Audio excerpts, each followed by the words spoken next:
आपने एज की बात करी, मैं कहीं पढ़ रहा था ऐसा, अब मुझे नहीं पता ये सच है कि नहीं, कि 50s में जो मेन होते हैं वो सेक्सुअली ज्यादा एक्टिव हो जाते हैं।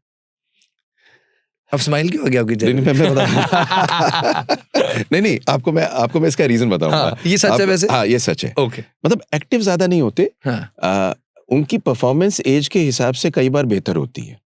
जैसे परफॉर्मेंस। परफॉर्मेंस, अब देखिएगा मैं आपको बताता हूँ, यंग आदमी के अंदर परफॉर्मेंस एंजाइटी बहुत ज्यादा होती है। उसका रीजन क्या है कि वो यंग एज में सोचता है कि his performance is going to give him the marks which make him a man. Number 2, आज के दिन में मल्टीपल पार्टनर्स हो गए, तो मल्टीपल पार्टनर्स में इंटीमेसी तो होती नहीं, कोई मोहब्बत की कहानी तो है नहीं, सिर्फ सेक्स की कहानी है। तो कहानी यह है कि साहब परफॉर्मेंस कैसी रहेगी।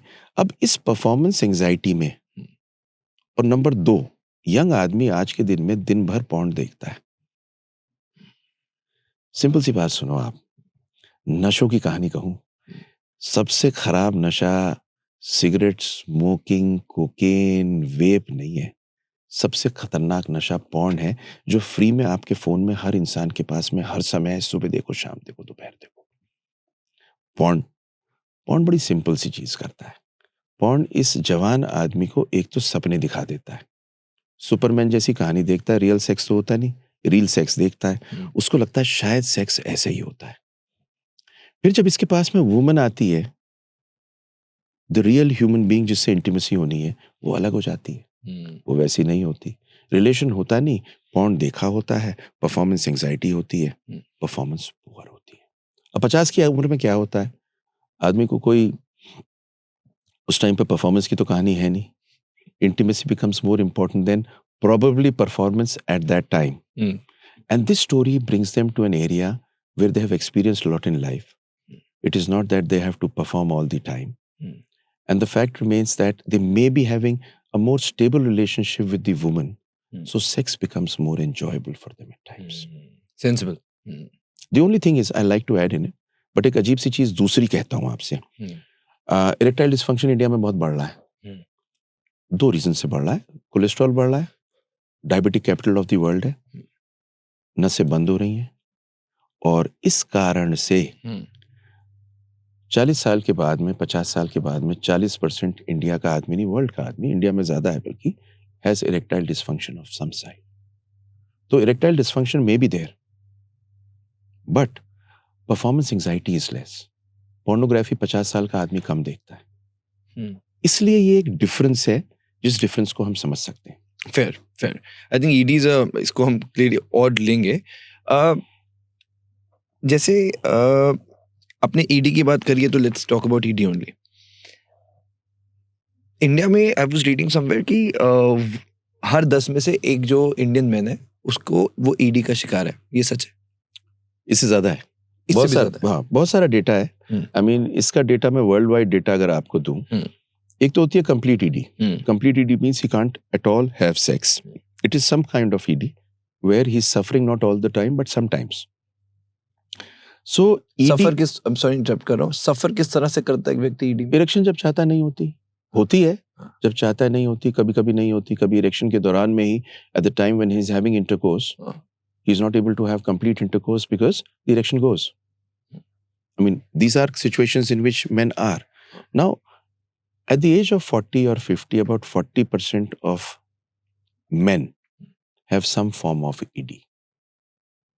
Now, the interesting thing is, in ED itself, I like to tell you, it is not the fact कि मशीन खराब हो गई है। अगर आप गाड़ी को देखें तो गाड़ी में एक इंजन होता है, एक उसका सेल्फ होता है। It's a very complex situation where अगर सेल्फ, इंजन के ठीक होने के बाद में सेल्फ में प्रॉब्लम है, तो इंजन स्टार्ट नहीं होगा। So it is not that the erectile dysfunction is because of the organ.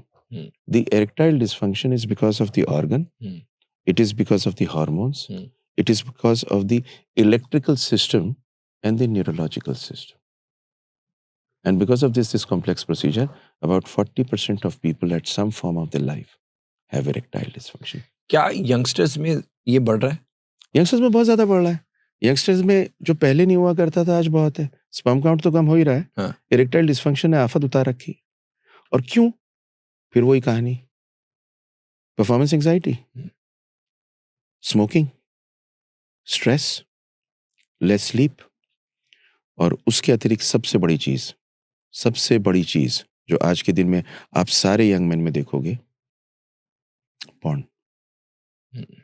इसने मिल मिला के इरेक्टाइल डिसफंक्शन बहुत ज्यादा कर दिया। देखिए ना, India diabetic capital of the world है, हार्ट डिजीज सबसे ज्यादा इंडिया में है। हम्म। एक चीज हमें समझनी है कि जो हमारा दिल होता है, इसके अंदर की जो आर्टरी होती है, उसके आधे साइज की पिनाइल आर्टरीज होती है। तो अगर कोलेस्ट्रॉल जमेगा, कोलेस्ट्रॉल ऐसा है जैसे चिपक गया, कोलेस्ट्रॉल अगर पिनाइल आर्टरी में जमेगा, इरेक्टाइल डिसफंक्शन देगा, और वो हार्ट में भी तो जम रहा है। हम्म। तो एक चीज क्लियर है कि अगर यंग एज में किसी को इरेक्टाइल डिसफंक्शन होता है, तो अगले 4 साल में उसे हार्ट अटैक होने का चांस 4 गुना होता है। तो मैं हर पेशेंट जो मेरे पास में यंग आता है इरेक्टाइल डिसफंक्शन को, कोलेस्ट्रॉल चेक कराने के बाद में he should be sent for a cardiac checkup. Why? Because heart attack होने से पहले अगर समझ में आ जाए, हम्म। तो सारी लाइफस्टाइल वगैरह से तो ठीक जो करेगा ही करेगा, he will be very cautious from the point of view of his heart. तो जो ये पेनिस होता है ना, ये सिर्फ आपकी इरेक्शन की कहानी नहीं होता, ये आपके हेल्थ का बैरोमीटर होता है। यंग एज में अगर इरेक्टाइल डिसफंक्शन है, तो बरखुरदार एक चीज समझ लो, अपने दिल को थाम के बैठ जाओ, संभाल लो। जिंदगी बहुत प्यारी है, हर इंसान जीना चाहता है। कोई इंसान ऐसा नहीं है जो कहता हो कि साहब जिंदगी से उसे प्रेम नहीं है। जो कहता है ना, भगवान की कसम मुझसे भी बड़ा प्रेम होता है। Right, right. आपने जैसे 4-5 चीजें पैरामीटर्स बताए कि ईडी के लिए, जैसे जो हमने पहले बात की, स्पर्म जो भी ये इश्यूज हैं, यही ईडी के भी बहुत बड़े कारण है, इसमें आपने स्मोकिंग भी ऐड किया। अगर मैं आपसे कहूँ इसमें से मुझे आप टॉप 2 चीजें दीजिए जो कि ईडी की सबसे बड़ी वजह है आज की डेट में, तो वो क्या होगी? यंग पीपल को अगर स्टॉप करना है, ईडी से बचना है, तो सबसे पहले तो स्मोकिंग ना करें, टोबैको ना लें किसी भी रूप में। दूसरी, अपनी डाइट को ठीक कर लें, मेडिटेरेनियन डाइट ले लें। मेडिटेरेनियन डाइट का मतलब यह है, हरी सब्जी, फल लाल और पीले रंग के, मैदा बंद, ट्रांस फैट बंद। अब पता है, जब भी मैं ये बात किसी को कहता हूँ तो लोग कहते हैं भाई साहब सब कुछ बंद करके संत बन जाएं। अब संत बनने की कहानी नहीं है ये अपनी जिंदगी बचाने की कहानी है। आज के दिन में अगर इरेक्शन चाहिए, परफॉर्मेंस अच्छी चाहिए, तो सिर्फ एथलीट पैरों से नहीं बनते। आप जो काम अपने को हेल्दी रखने को करोगे, वो आपकी एजिंग भी कम करेगा, आपके स्पर्म को भी बेटर करेगा, and it's going to give you better erections and a better sex life. But most importantly apart from that is human connection. Sex is not the act. Sex is the part of the bigger act of love. Sure. And the enjoyment of sex is kshanik. But the enjoyment of probably the act of love, in which sex is a part, takes you to a different dimension. This is something which young people need to learn, that probably connection with the woman and the man is different. You know, there's a very different kind of a story of a man and a woman.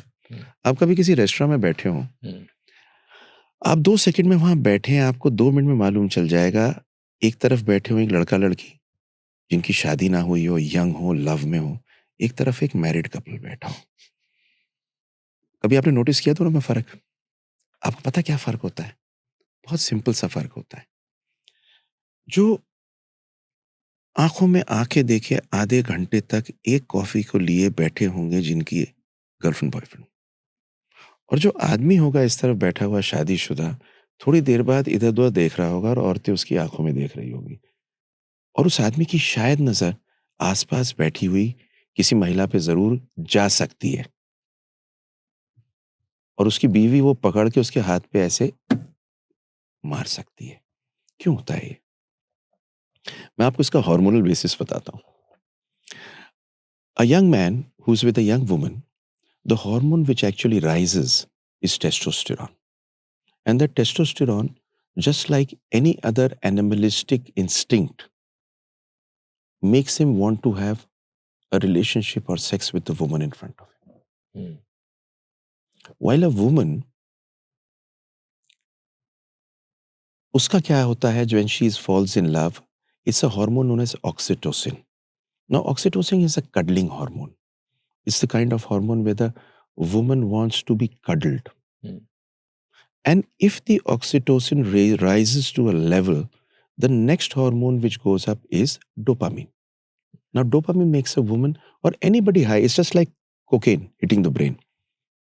And when these two go up, what she actually wants is security and intimacy. Hmm. So a man wants performance, and a woman probably wants presence. So this is what is going on over here. Hmm. While on the other side, the married man, his testosterone after some time is gone haywire. While the woman probably still wants presence from him. Agreed. So this is the beauty about what happens really.